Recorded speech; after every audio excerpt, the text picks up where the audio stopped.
Good morning. Morning. Good morning. Oh, and in case I don't see you, good afternoon, good evening, and good night. This is my boomstick. Here's Johnny. Are you not entertained? Are you not entertained? Righteous! Righteous! Yeah! I love the smell of napalm in the morning. Good morning, Vietnam! Houston, we have a problem. The first rule of Fight Club is you do not talk about Fight Club. All right. Ladies and gentlemen, welcome back to Those Film Nerds podcast. My name is Will Spalding, as always, got my words jumbled there a little bit. I am joined by Sam Dierberger. Sam, how's it hanging? What's happening on this fine Tuesday? Well. It is late on a Tuesday. Yeah, it is.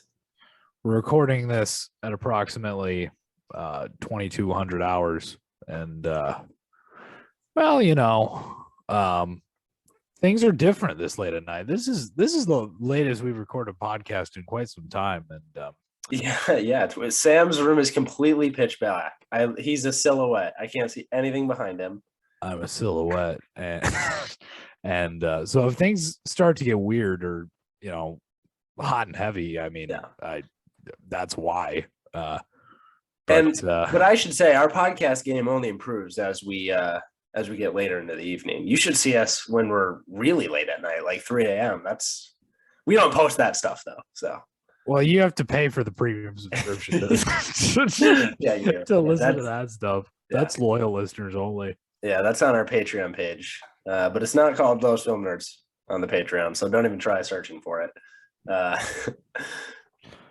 yeah, Sam, we're back to discuss another new movie this week, a couple in a row now. So what is said new movie for this week? This week, we're talking about Worth. The shock from the attacks in New York and D.C. reverberate across the entire nation. What we're facing is a national emergency. We are proposing the Treasury Fund offering compensation to the victims. Ken, we'll have to negotiate all settlements. Yeah, Worth. Sam, let me ask you this. Ooh, is it the worst title of the year?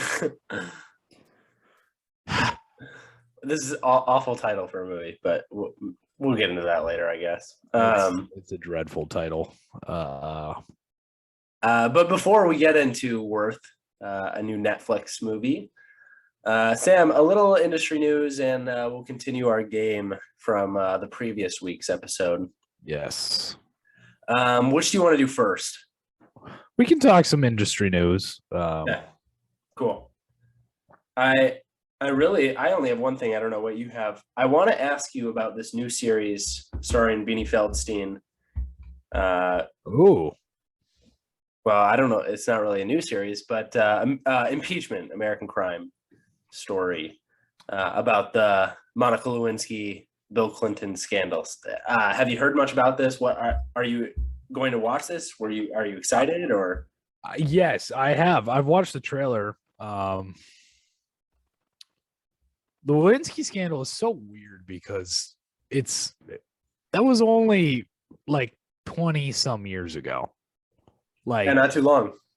That was not long. Like, everyone involved is still alive and very much in the public realm. Yeah, still present. Yeah, which is very, which might say a thing or two about our culture. But it's just a weird thing because there was no real fall from grace for anyone involved. Monica Lewinsky got a career out of it, more or less. Bill Clinton apologized and moved on, and it's just like, wow. So we're dragged this through the American consciousness again. But yeah, I think it's an interesting thing to create a limited series about. I think I'll certainly watch it.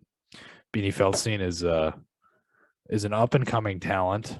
I think it's excellent casting. She looks a whole lot like Monica Lewinsky. She does. Jonah Hill's sister, Sam. I don't know if you knew that. I was aware of that. Yes. Yeah. talented family, I guess. Talented. Jonah Hill is so weird. Weird. He's just a weird guy, weird actor, weird career. Very talented, but strange. And yeah, what are your anticipations for impeachment? I think I saw this trailer actually in the theaters for something, a couple, maybe. Oh, interesting.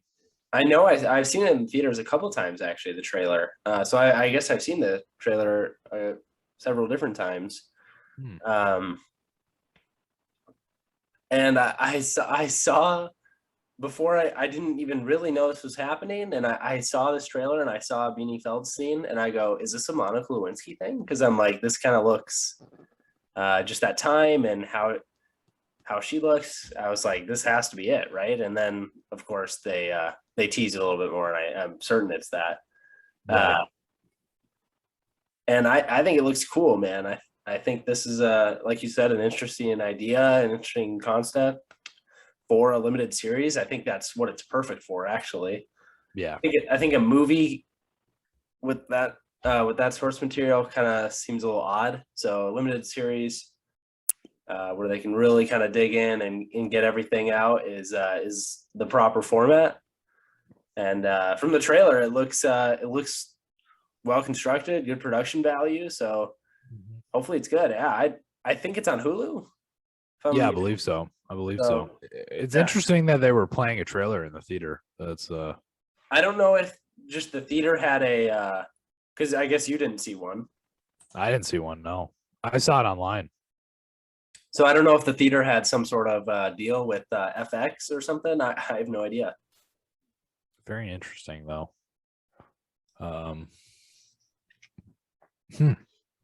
Yeah, I thought that was at least worth noting. I think it could be pretty cool. Oh, definitely. I'll look out for it. I just briefly wanted to talk about this little bit of news that says Morgan Freeman, Al Pacino, Helen Mirren, and Danny DeVito starring in new noir film Sniff.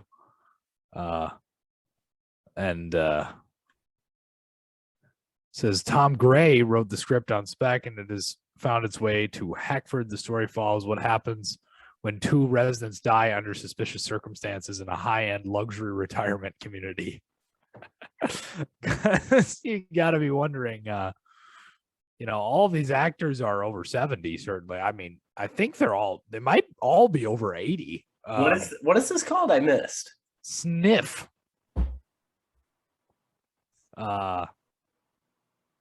Yeah, neo-noir film. Wow. So yeah, that's interesting. Yeah. There's not much on it. I just think it's strange that we're casting that level of talent. Got some oldies, that's for sure.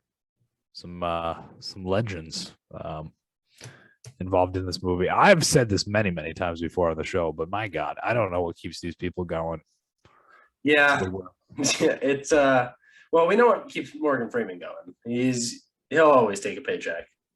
Well, he doesn't die, so yeah. Once you play God, there's really no going back.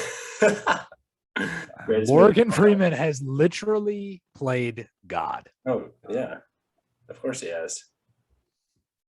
That's interesting, huh? Did you see a director? Oh yeah, there it is. Helen Mirren's husband. Oh, I'm not aware of who this man is. Taylor Hackford. Good for you.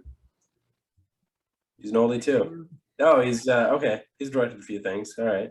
Ray. Okay. All right. I don't know. That could either be kind of something a little cool, or it could be complete terrible. So we'll have to see in 4 years. Yeah. But Sam, do you have any other industry news? I don't have anything particularly to talk about past that, but I think it's time we can move into our game then. Yes. Yes. And And so this week we're flipping roles, and I'm giving Will 3 directors to basically kiss, marry, kill, or whatever we're doing. No. So, just to refresh everybody, I'm going to give Will 3 directors, and he has to choose which one can continue working, which one's filmography gets saved but can't keep working, and which one to erase from the public record forever. And yeah, just total recall him. So the 3 directors I'm going to ask you about, Will, okay. are Billy Wilder. Oh gosh. Oof. Because I know you're quite familiar with his work, and Yeah. you're a big fan. Christopher Nolan. Okay. And David Fincher. That's an interesting set of 3 you got there. It's a weird mix. I know. It's a weird mix. I can't remember. So who did I choose last week? Did it for you? I did Tarantino, Scorsese, and Anderson. Yeah. I think those 3 are slightly similar, maybe kind of. Yeah. To where that makes that part difficult, but even 3 people who have completely different brands makes it extremely difficult. Difficult. Right. So Billy Wilder, if I say he can keep making movies, does that just assume he comes back from the dead and just makes movies? Is that? I suppose so. I didn't think about that, but you're probably right. We'll just say that's the case. Gosh.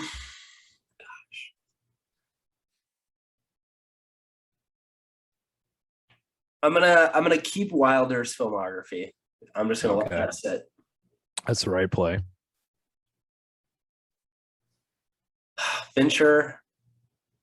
It's odd that, and I said last week that this isn't really a ranking, but I almost knew that one right off the top of like I want his to just sit, but I'm not sure what the other 2.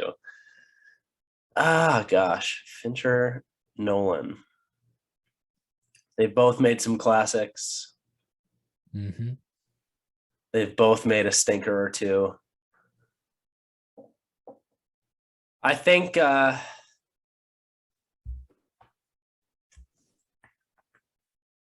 gonna let Fincher keep making movies. And Wow. I'm gonna tell Mr. Nolan that he can go ahead and hit Control Alt Delete on his filmography. No Dark Knight. Yeah, which is no tough. Inception. No Inception. That's the one that hurts. That's tough. I think we haven't seen entirely what David Fincher is capable of doing.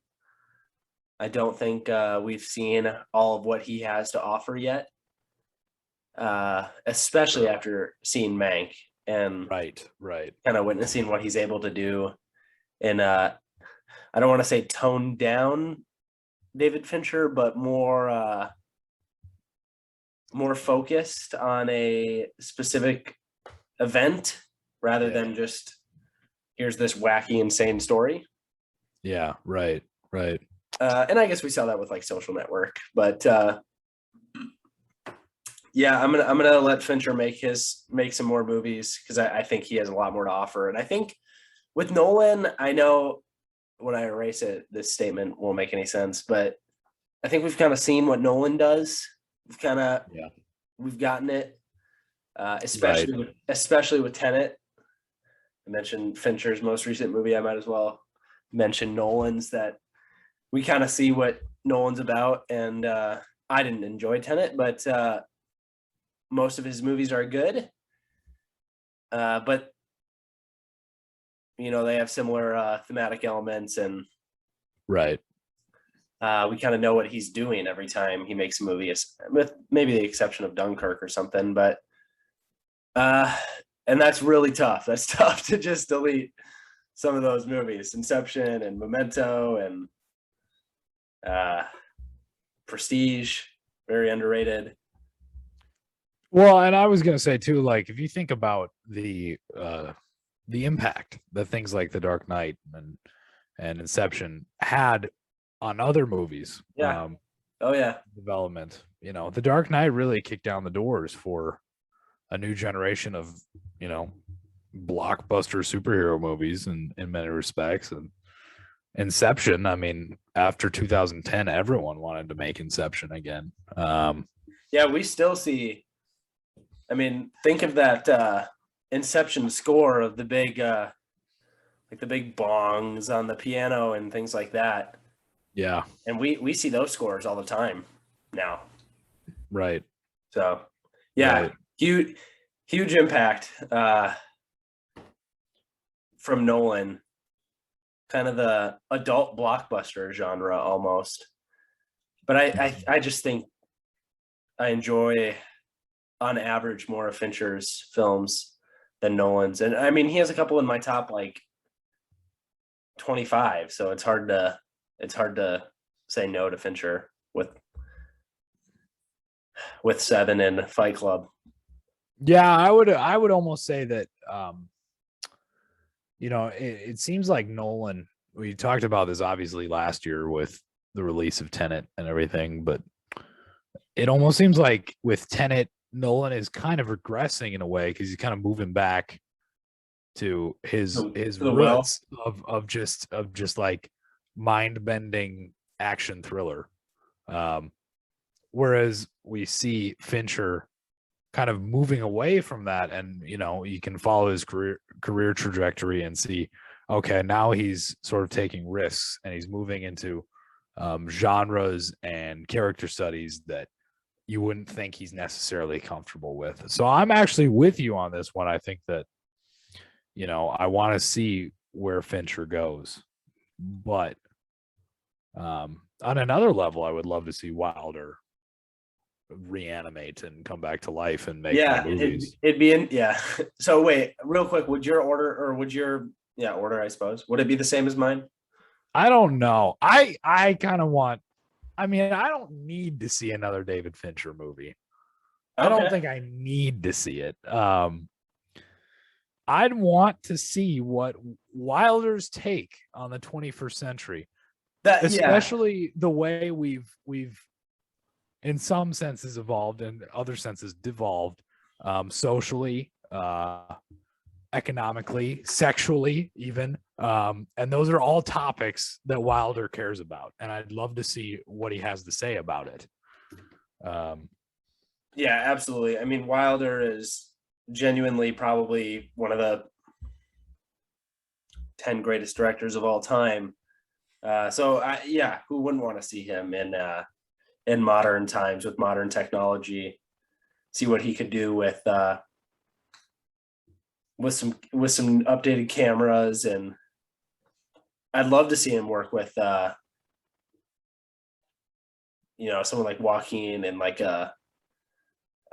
almost a you know, a noir detective type movie, kind of like I'm blanking on the PTA movie where he is a detective. Inherent Vice, not as weird as Inherent Vice, but I think he could definitely do a lot of things in today's medium. And well, you know, that is the genius of Wilder, right? Is he kind of occupies these two different genres, because he's got kind of his, you know, is The Apartment and Some Like It Hot, where it's like just these really insightful humanistic rom-coms, right? And then you have things like Double Indemnity and Witness for the Prosecution and Sunset Boulevard and all that, and they're just all, you know, dark, kind of twisty thrillers. And he's equally competent at both. Which is just insane. Yeah, it's crazy. Yeah, that was a good one. That one was tough. So next week, Sam, I'll think of 3. Maybe I'll throw in some actors or Sure. you mentioned writers. That would be kind of cool. Or maybe I'll stick with directors. We'll see. All Okay. right. Let's see what you come up with. But until next week for that, Sam, should we hop into a little film called Worth? Yeah, let's talk about a little film called Worth. Victims and their families will be compensated based on economic value lost. That's where the formula comes in. 80%. Any fewer come aboard, the lawsuits that result could crater the economy. All right, Sam, is this movie is this movie worth our time? Let it sit. Let it sit. Okay, now you can laugh. All right. That trailer never ceases. I've watched that trailer like 3 or 4 times now because I think it's funny. Because it almost seems like a parody of a trailer. Like, yeah. And this is not a reflection of the movie necessarily, but it's just difficult to make the subject material of this particular movie that interesting for one of these based on a true story dramas, because the concept and you'll find this very interesting, I think, is that it kind of aligns with both of our academic interests, actuary science and law. And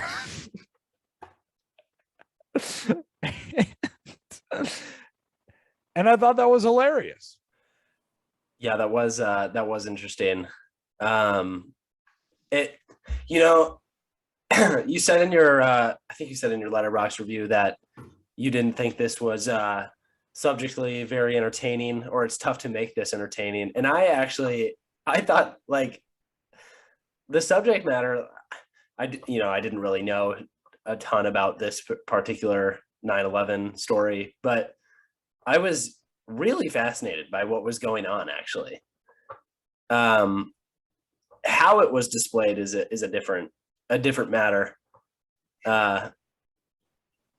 This we talked about earlier with the Bielefeld scene, Monica Lewinsky, that it was a good medium to be a limited series. This and I'm sure there is, but this seems like a great documentary to me. Right. And maybe this movie just shouldn't have been made in the first place, and it should have been transformed into something different. But I did find the subject matter actually quite fascinating. You were going crazy. I mean, just I was sitting formulas. Yeah, I was sitting inches from my TV. Seeing that 80% up on the whiteboard, you were like, Yeah. yes. And that's why I say the trailer is kind of almost parodical in nature, is that it's like, we got this 80%. If we go above this 80%, they want to make it like an Apollo 13, where that scene where they're all doing arithmetic trying to figure it out, and it's like, yeah, well, the 80% is a rough number. I mean, that's kind of arbitrary. We don't know that it'll cripple the economy. And if you get 79.5, just don't even bother. Right. It's over.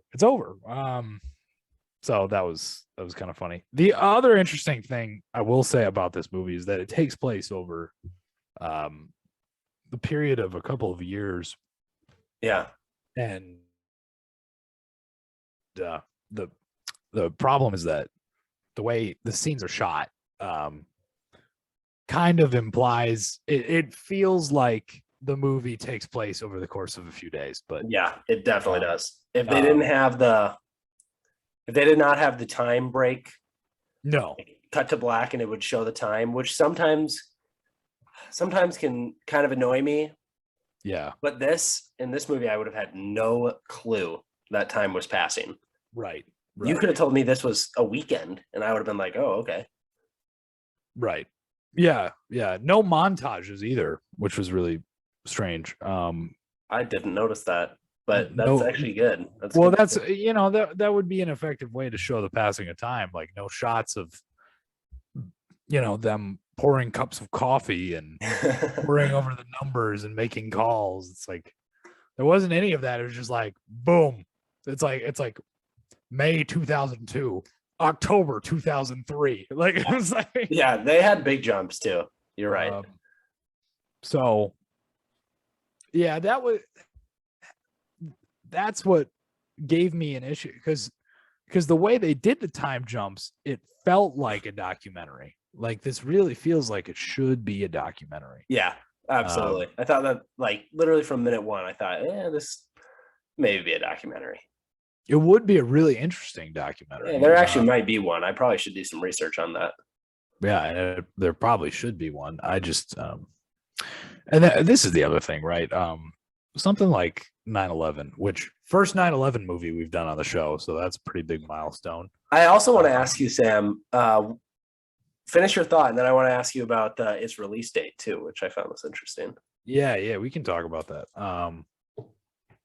But so my point about this is that with something like 9/11, you have over 3,000 different stories to be told. Yeah. Right. And this is the story of or it relates to kind of all of those stories. But when you have that many different people who are affected, it's impossible to tell one. It's impossible to tell one. So there isn't actually, it's weird to say because you're talking about a movie that comes out of the remnants of such a tragic and earth-shattering event.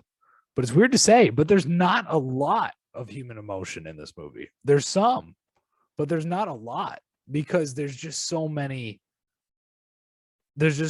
people affected.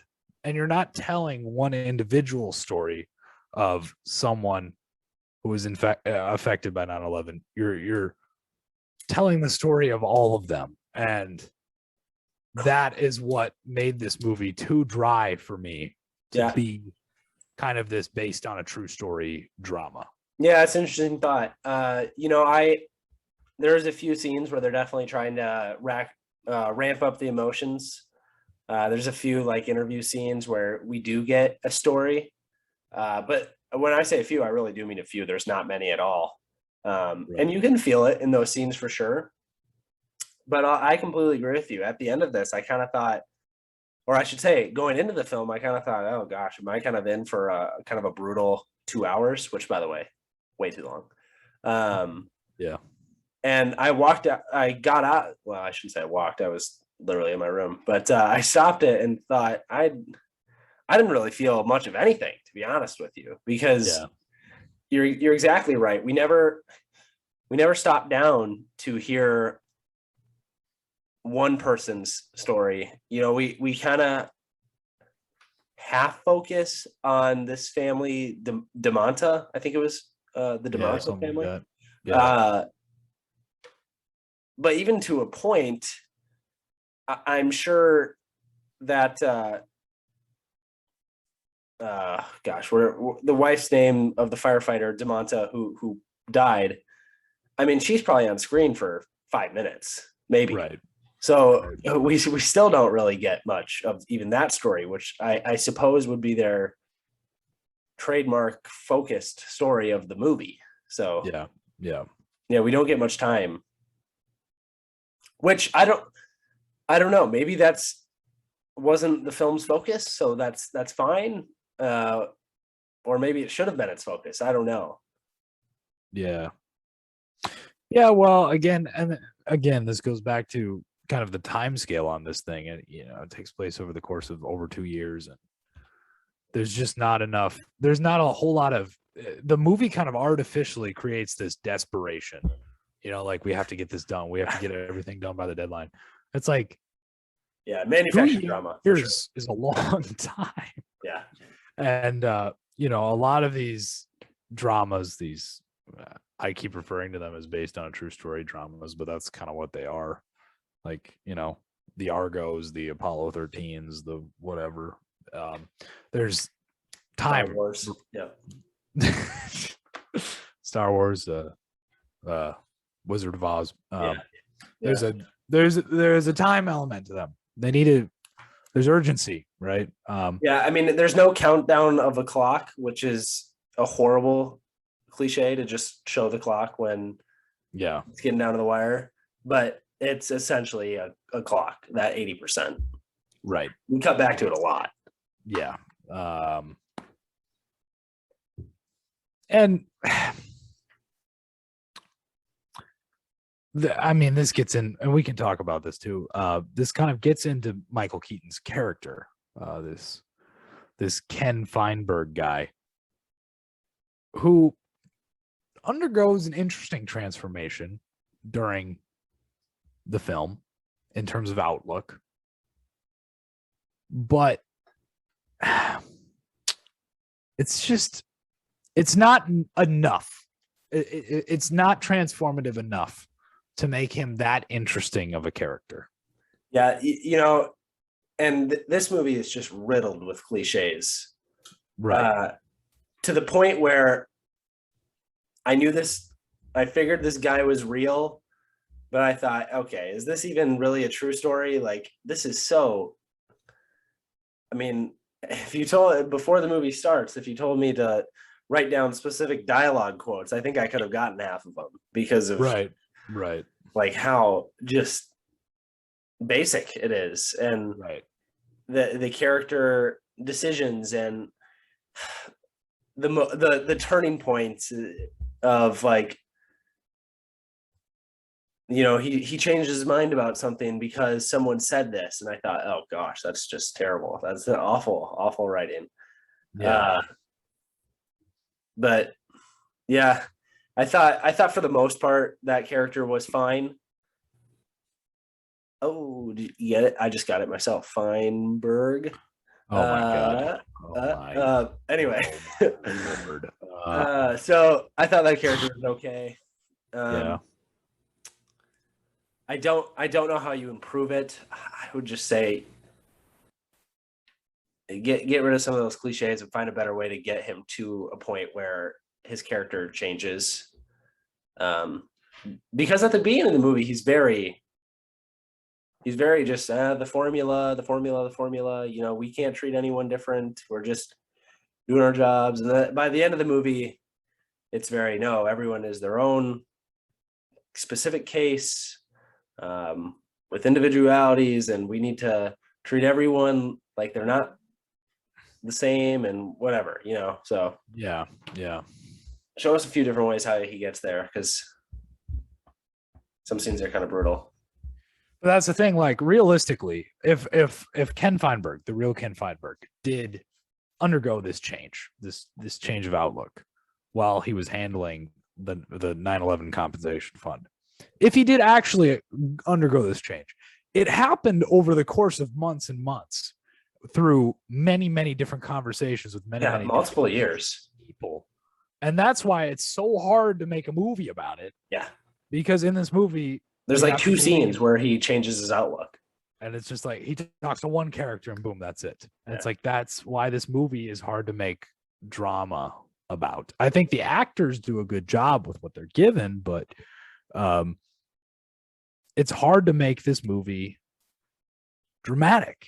And that's kind of a problem that I had personally. Yeah, because it's a very dramatic source. It's a subject matter, so it's right. It's tough. Right. Yeah, I mean, we can just mention the scene. I mean, the scene where he's speaking with Stanley Tucci's character, and Tucci essentially says, don't stick yourself, or don't be the person you're blaming, whatever, essentially. Yeah. And he does this so 180. And oh gosh, this was awful. He stays up the whole night, and he's just, he slept at the office? No biggie. He slept at the office. That's right. And he's talking super fast, telling all of his team what to do. And then he's confused when they're not doing it. And he goes, "What, do you not like it?" And they say, "We love it." And then he says, "All right, I'm gonna put some coffee on." And I thought, oh gosh, that was awful. That was so bad. That was such a, I don't know. That might have been the worst scene in the movie. So yeah, the coffee, the walking around the office without a sports coat. or whatever. like the disheveled, slightly unbuttoned work shirt. Like, Yeah. Well, he slept there last night, Sam. He slept there, man. It's no joke. Yeah. It's no joke.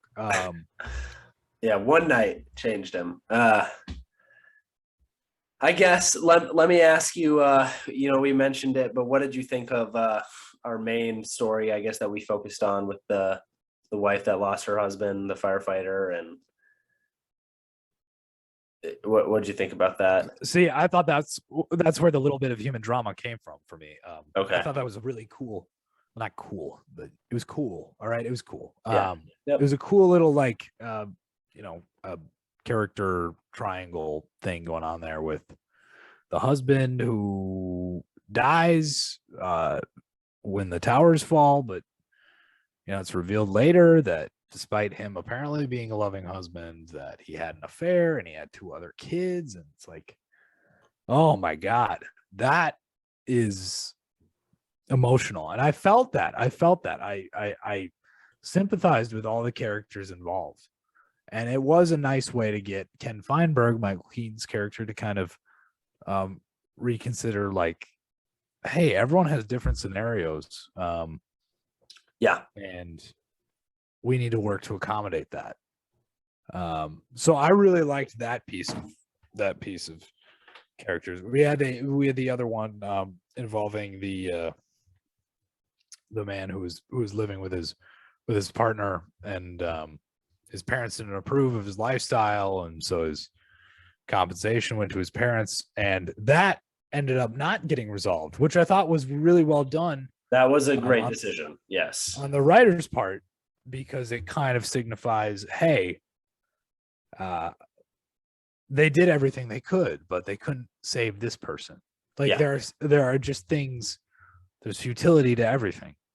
Yeah, that was a great move. It definitely showed that, hey, we're doing everything we can, but it sometimes still doesn't always work out. That was a great decision. Yeah, so I dug that. I thought that was good. So that's where a lot of the positives for the movie comes from for me. Yeah, any other effective scenes that stuck out to you, Sam? No effective scene. I just thought that I was engrossed in this movie. I was engrossed to see where it went. And I do think the subject material is interesting. It's just, again, I think it would be better suited for a documentary. So I was engaged while watching this. But scenes, I mean, if we're talking about interactions between individual characters, no, not really. Yeah. I did think there's a parallel scene where Keaton's character is talking to a bunch of rich lawyers who were killed, and how their money would be divvied out, and it essentially it wasn't going to be enough. Yeah. And at the same time, we have what is the actress's name? Amy Ryan. That's right. At the same time, Amy Ryan is talking to a bunch of poor people whose family members passed away, and it's going to be a lot to them. I thought that was a great parallel scene, actually. That was effective in terms of conveying how difficult this plan was really going to be, because you absolutely couldn't satisfy everyone. Right. I thought that was good. There's a few other scenes in here that stick out as being good. I mean, obviously Stanley Tucci and Michael Keaton are just such both great actors. So it was awesome to just see them on screen working together. Sure. So I enjoyed. I think they maybe had 3, maybe 4 scenes. So those were cool. But yeah, I agree with you. It falls flat on several different things. And most of those, honestly, I don't think it could have even done much better. It just kind of it is where it is. Yeah, and that's the thing. Like, it's not a bad film. At least I don't think. I don't think it's a bad film. I think it's kind of an awkward film. I think it's kind of strange, maybe uneven. Absolutely. But I did enjoy it. That's the thing. Like, I never sat there, probably unlike you, I never sat there and thought, oh, that's bad. Because a lot of that cliched stuff, I'm like, yeah, you're gonna get that with any kind of movie in this genre. Like, I was already ready for that and prepared, and so that wasn't a big deal. I think it's a really interesting story to tell. Yeah, absolutely. I think it's worth telling, and probably should be heard. I mean, this is definitely a 9/11 story that I've never heard delved into, so that was cool. I thought it was a great decision to not really talk about 9/11 that much in terms of the aftermath, other than this bill. Right. We didn't spend much time, and I think there was a little news broadcast at some point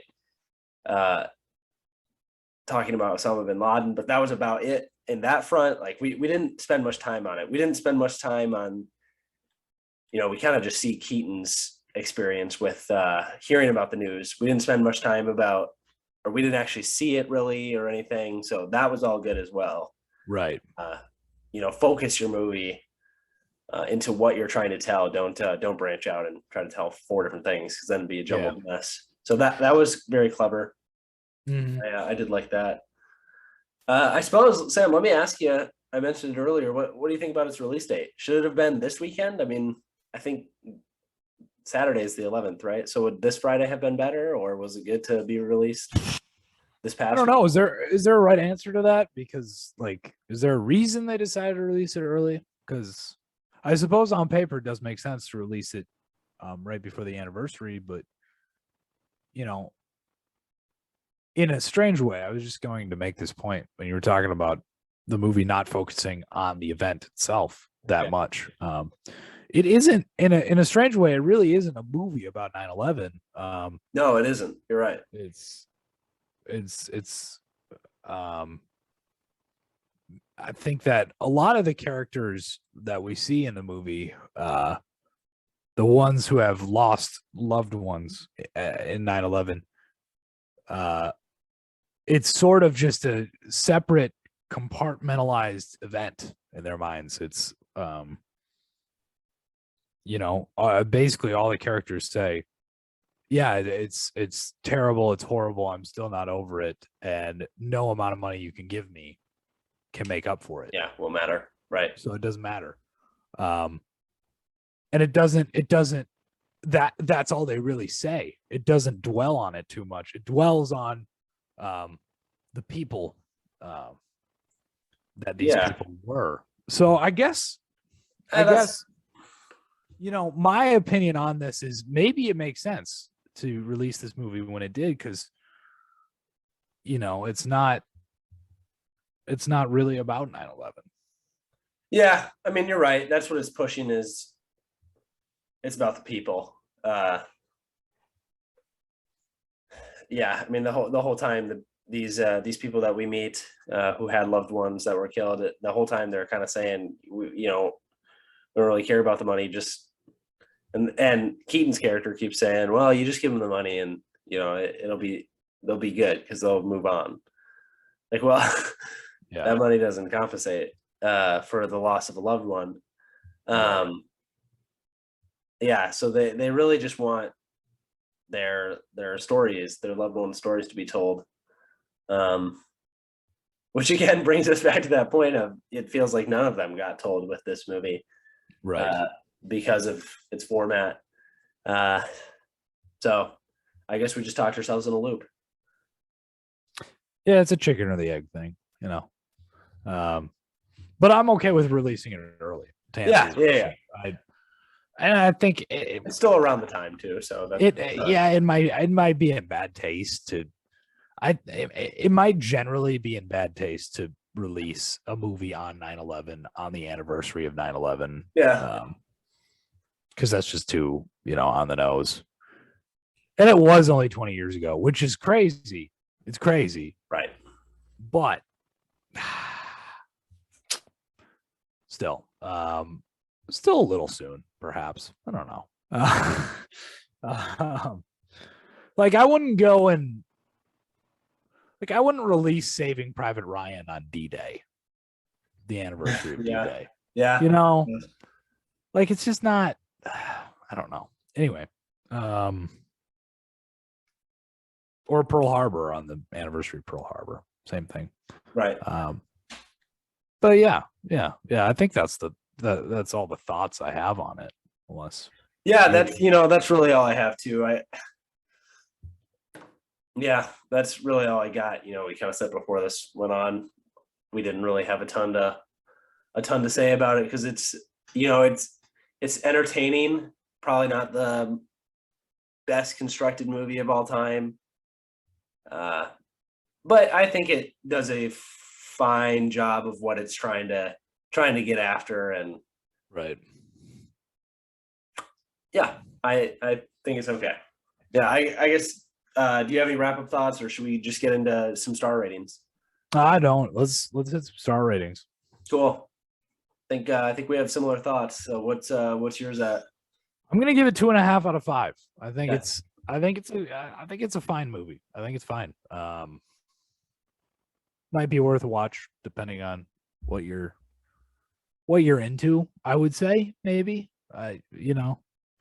Never met someone who's like, I just love 9/11 movies. That's my.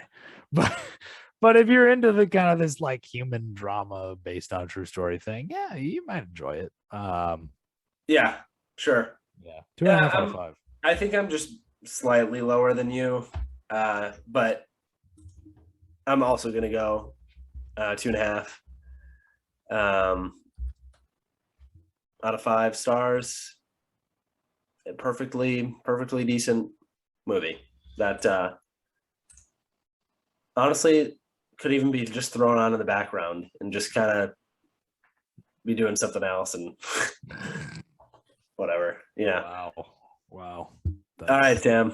That's I'm gonna look up. I'm looking up real quick if there's a documentary on this subject. And first thing that pops up is Worth, so I do not think so. Huh. All right then.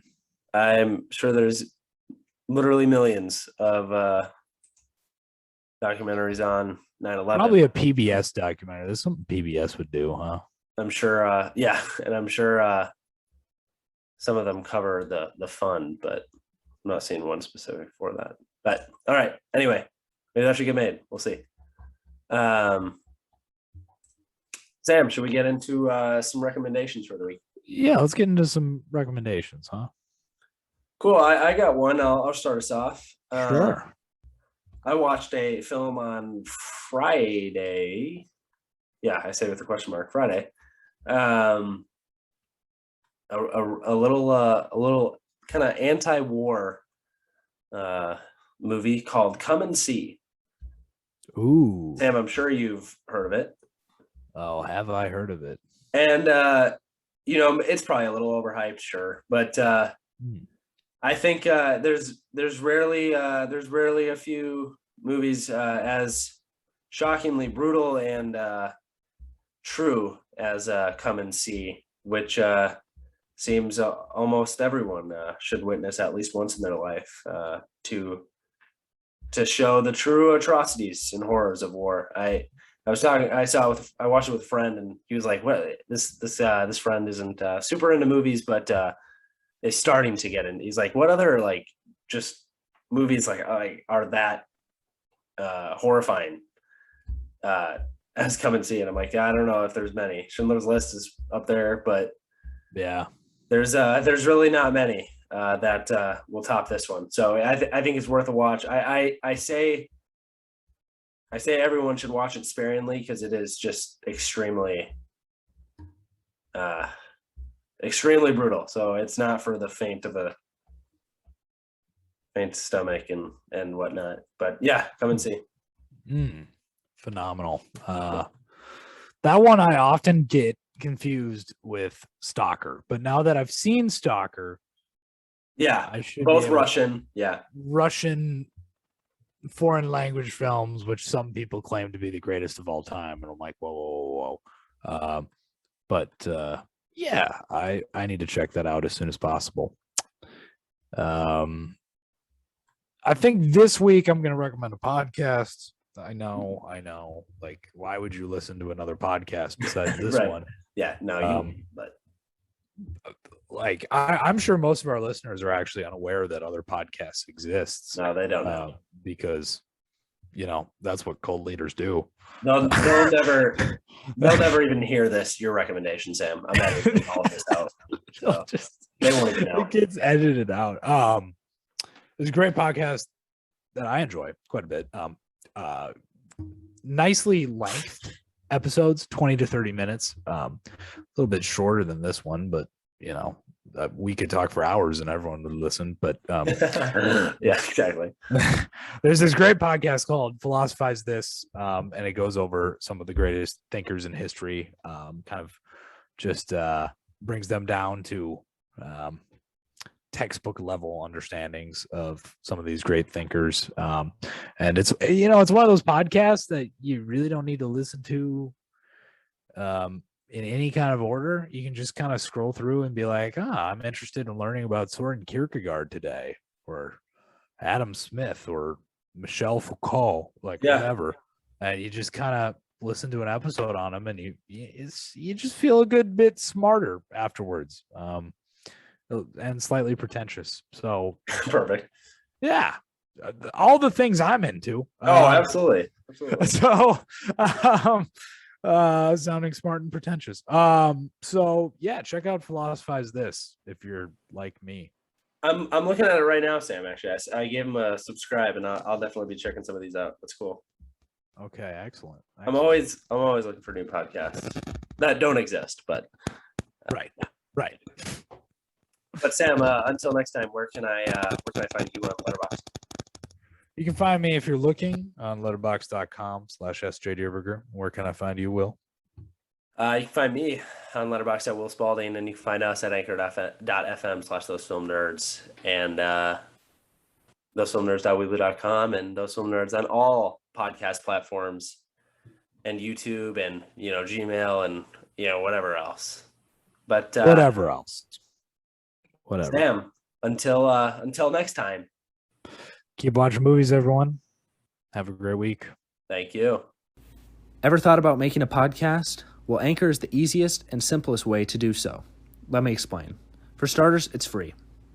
There's also creation tools that allow you to record and edit your podcast right from your phone, laptop, or computer. Anchor will also distribute your podcast for you, so it can be heard on multiple platforms such as Spotify, Apple Podcast, Google Podcasts, and much, much more. You can also make money from your podcast with no minimum listenership. It's everything you need in a podcast in one place, so give it a try.